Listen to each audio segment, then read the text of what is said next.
Hello and welcome to Racers Now. We are delighted to be once again be joined by top jockey David Egan, who is at an airport in somewhere in Ireland, having had two rides at Tipperary today on his way back ahead of a massive weekend at Epsom with classics galore. First of all, David, how are you?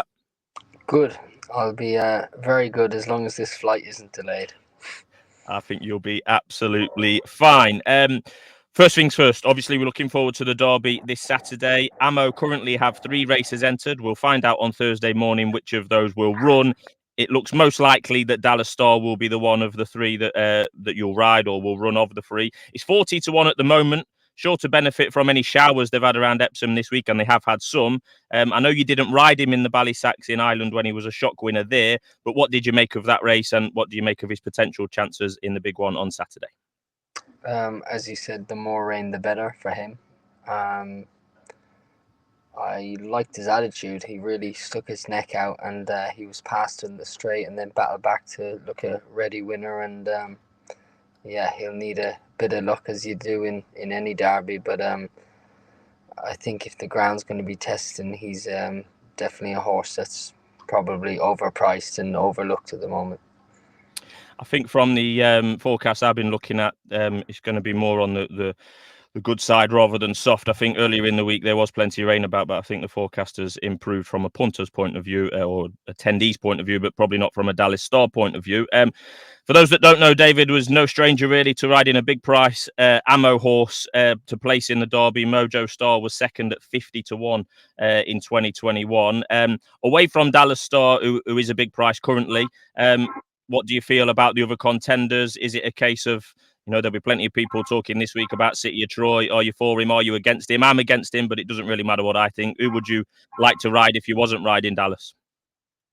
I really like the look of Roger Teal's horse that Dancing ran in Gemini, yeah. France, Dancing Gemini, hit the line really strong. Looks a very well balanced horse, is exactly what you need. And looking away from sort of obviously the two Ballydoyle at the top of the market, he'd be my other fancy. I think he's going to run a big race. Yep, certainly bred to stay and was an eye catcher over there in France, although not quite sure how deep that the French Guineas was, but we might find out this weekend. Also on Derby Day, I've been looking at the anti-post markets. We'll obviously find out at Dex on Thursday morning, but you could have a big chance in both the dash races, the open age dash and the 3-year-old dash. Just on those races generally, the fastest race in the whole calendar downhill at Epsom. How crazy of a race is that for a jockey to be riding in? Yeah, it's a crazy race. I lucky to win the dash once upon Mockett, who's a quick horse, and he's still out and about at the moment in his older age. But no, it's a very hot race, and the first 100 yards is vitally important, and them illustrious high draws are very sought after. Except for last year, where we know what happened there with the with the high draws, where the stalls malfunctioned. Final one for Saturday. I see Maxi King is entered. Not sure whether he'll be declared. A horse that I put up on the channel for Newbury at 40-1 a few weeks ago. He went off 10-1 in that what was looking a hot Group 3 race at Newbury, possibly back down in handicap company at Epsom. It might be difficult off 104, but how do you see his chances and progression this year? I felt I was a tad unlucky not to win or to come second, but actually in Newbury I probably got stopped for my run slightly as the race started to develop off a slow pace, and he probably should have been third. You in your each way backers probably wouldn't be too happy to hear that, but I do think I could have ran a little bit closer to the front too, and he's a horse that I think is going to be campaigned in stakes races and not handicap. He's definitely good enough to take his chance, although 104 does look still quite reasonable. I still think there's a bit more improvement to come, but he might miss that entry and look for more higher targets, I think. Yeah, possibly Royal Ascot and the like. I was just so impressed with him at Newmarket. I know that was a handicap as well, but where he just passed half the field, in a few strides, I thought that was really impressive. And that Newbury race, Middle Earth being the winner, first time up of the season, he's got Melbourne Cup on his mind. I thought that was a pretty hot Group 3, to be fair, as well. So a fair enough performance. Just before we leave Epsom behind, I know you've not got a ride in the Oaks itself on the Friday, but if you had a choice of to pick one to ride in that, who might that be on the Friday? Yilang Yilang. I don't think she gets beat, to be honest. I think she's got so much class. The triple help, and yeah, I wouldn't be looking anywhere else. Yeah, 9 to 4 she is. I mean, very, very cliche, but she ran a perfect Oaks trial in the Guineas, didn't she? First time up, doing all of her best work late, etc., etc. We've seen that movie before, so yeah, definitely the one to beat. Looking backwards now to last weekend in particular at the Curragh, a couple of days over there where you was busy. Arizona Blaze looked a Coventry horse in the making with his Group 3 win there at the Curragh over an Aidan O'Brien favourite. Battled away, went well clear of the third, the front two. Pretty impressive. Looking forward to Ascot with that one.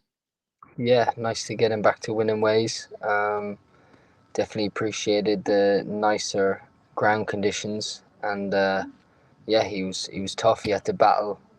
We were headed sort of a furlong out, and showed a very good attitude to sort of outbattle the Mr. Bryan horse. Yeah, and the Aidan O'Brien horse that I'm not going to try and pronounce was pretty well touted before that. Maybe a nod as well to the one who Arizona Blaze bumped into last time.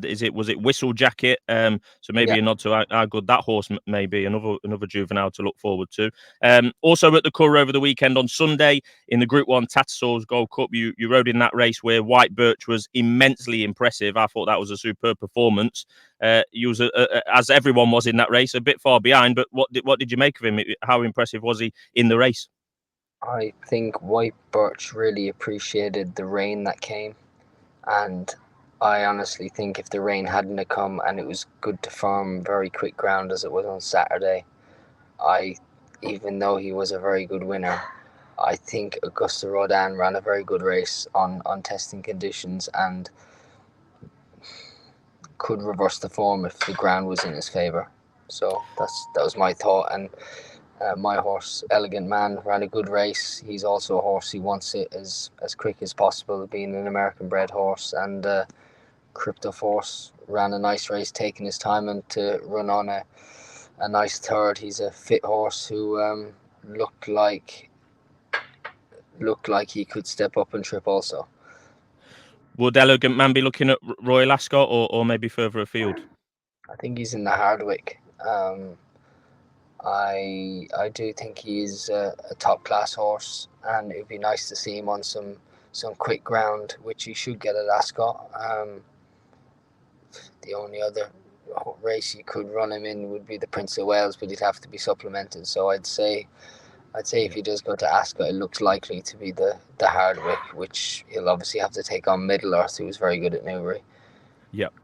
Yeah, interesting what you say about Auguste Rodin because, to my eye, I thought that he ran his race. I know he's obviously been famously in and out in his career, but I certainly think that he ran his race there. But like you say, with the downpour that they had at the Curragh for pretty much throughout the afternoon, that may have swayed it. And I think they'll definitely meet again at some point this season. Maybe as most recent as the next 3 weeks at Royal Ascot, those pairs. So yeah, plenty to look forward to there. Just going back really to Sandown last Thursday with their excellent Thursday night card. You rode Enchanting Empress now, who's unbeaten in 3 already this season. Been a busy lady. Listed win at Sandown on Thursday.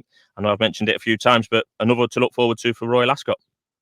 Yeah, she's booked her ticket. She's done nothing wrong in all her starts. I feel she's progressed every start, which is exactly what you want with a 2-year-old. And yeah, very exciting to get on her for Royal Ascot. Probably the with her winning over 5 furlongs, she stays well. Ascot's a stiff 5.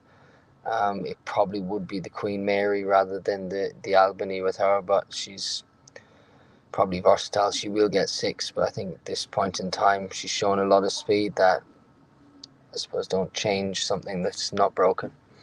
Yep, 100% agree. Exciting times, plenty to look forward to. Just before you go, I did see earlier today, and I know I mentioned this horse to you last time, Eldar Eldarov, has somewhat made a remarkable recovery since his injury in Dubai, and may well still get the chance to go to stud, which is great news. Yeah, it's fantastic. Even it wasn't just luck. A lot of hard work went into saving him, and they didn't know how he would recover from the procedure. But thankfully, he looks to be coming out the other side well. He's getting exercise by hand now, and taking big stepping stones to a full recovery. Hopefully, yeah. Really, really good. Right, we'll leave it there. You've got a plane to catch shortly. We'll see Thank you in you. action at Epsom over the weekend. And as always, thanks for joining us here on Racers Now. Thanks, David. All the best. Thanks.